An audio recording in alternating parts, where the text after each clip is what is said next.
The Philippines has long been known as a Christian nation, where the church mostly influenced the Filipinos' beliefs and values. The Catholic Church is vocal about the human life being sacred. This belief for the Catholics makes EJK or extrajudicial killings very alarming because the intentional targeting of civilians is always viewed wrong since the Catholic teaching calls on everyone to avoid war. The Church have also been vocal on supporting the government's drive against all forms of illegal drug trafficking. However, they retain their stand that EJK violate the teaching about the prohibition of murder and people's right to life. Same goes with the Islam's perspective on this issue. They do not allow any form of murder, may it be due to reasoning such as crime, prejudice, honor, or law. To Islam, God holds the sacredness of life and it is their universal principle. It is stated in the Quran that murder against another man is both a crime in the physical world and a great sin that is punishable after death. As the government serves as the governing body of our nation, one of its duties is to investigate and prosecute any serious breach of human integrity, which includes one's right to life. The Philippine Constitution provides protection to the right to life of citizens through the Bill of Rights, which states that no person shall be deprived of life, liberty, or property without due process of law, nor shall any person be denied the equal protection of the law. Since extrajudicial killings became frequent in the country, in relation to the present administration's war on drugs, it has drawn out many perceptions among Filipinos about whether the means is right or wrong. These perceptions are dominantly negative.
What do you think about extrajudicial killing?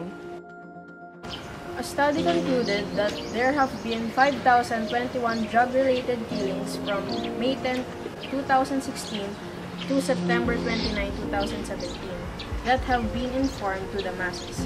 Extrajudicial killings have become viral since the government started their war on drugs. Around 70% of Filipinos are being concerned about the sudden rise of violence in their nation.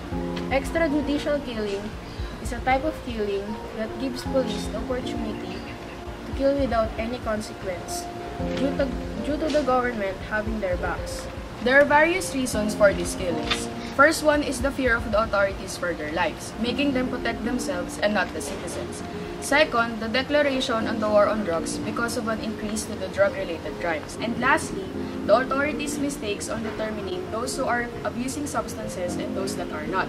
The police stated that those who have been killed resisted arrest, and some suspect that even after surrendering, the suspects are still killed. Life must be kept since it's a sacred gift given by God.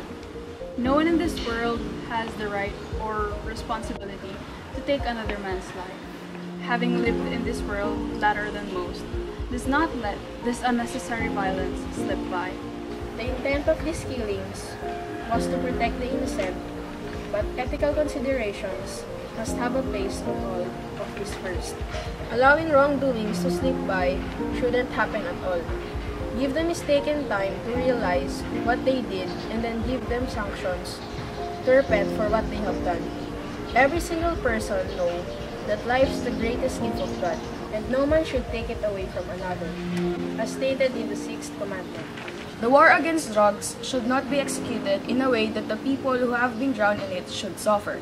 It is a war against drugs after all, not a war against the poor.